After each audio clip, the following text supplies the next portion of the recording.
Now let's look into the upcoming year, not necessarily going back to some of the issues that happened for our students last year. Many families faced a loss of income. Maybe mom or dad lost their job during the pandemic, maybe you lost your job during the pandemic. Which means the information you provided on your FAFSA from 2 tax years ago may not be reflective of your current financial situation.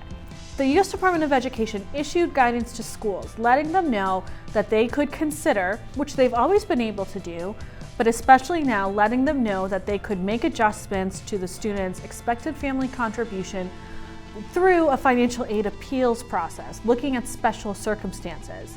While the U.S. Department of Education issued guidance to let schools know that they could consider adjustments to financial aid or the expected family contribution, there is still no requirement that your school has to make or approve any adjustments based on financial aid appeals. The guidance allows schools to understand that the U.S. Department of Education understands that many financial situations have been affected by the COVID-19 pandemic.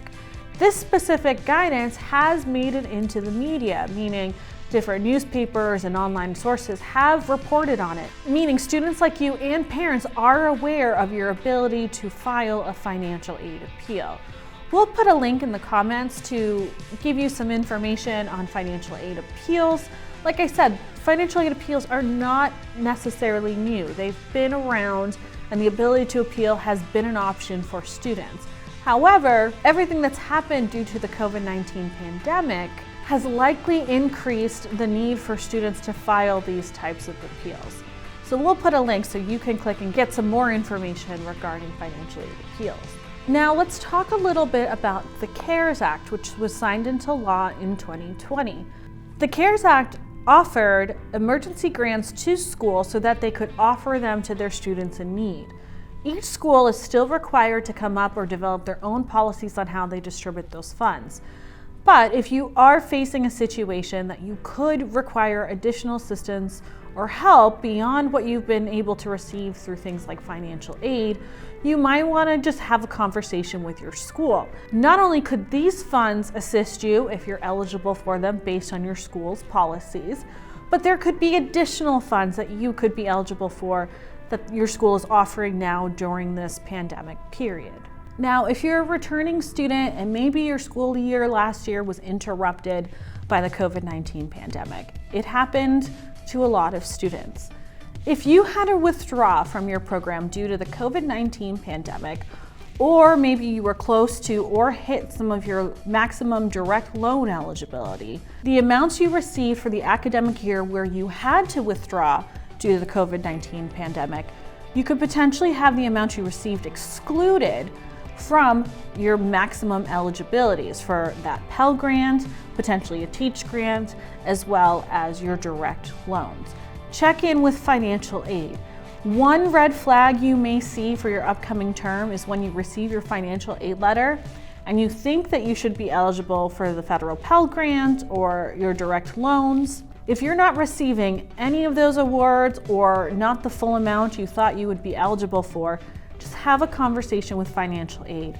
Go over your financial aid package and just let them know what happened last year. They would be able to look to see if you would qualify to have any amounts excluded that may not already be excluded from those eligibility limits so that you could potentially get additional financial aid. Just have a conversation with financial aid if that applies to you and you're not seeing that reflected in your financial aid award letter. Many schools may already account for this and are already taking that into consideration. It doesn't hurt to double check, and if you're there because you need additional assistance due to the COVID-19 pandemic, if your EFC is based on the financial information from 2 years ago and that is no longer reflective of your current financial situation, you might want to ask for a financial appeal anyways while you're there. Now, another reason why you might not see financial aid or federal financial aid on your financial aid package could be issues with your satisfactory academic progress. In order to receive and continue to receive financial aid, you have to meet satisfactory academic progress. Your school will have a policy to let you know what their policy requires. In general, they want to see you complete your program in at least 150% of your published time. For example, if you're going to a 4-year program full-time, you would have 6 years to complete that program.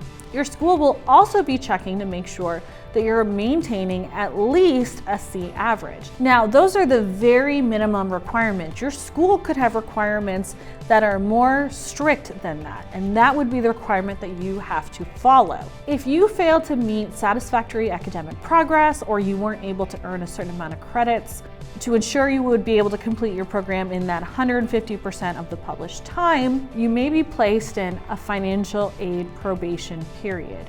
If you failed to meet satisfactory academic progress due to the COVID-19 pandemic, you want to have that conversation with your school. Your school has been allowed some flexibilities here due to the COVID-19 pandemic. If you found these tips helpful, make sure to share our video and don't forget to subscribe so you don't miss out on other topics that we're going to cover.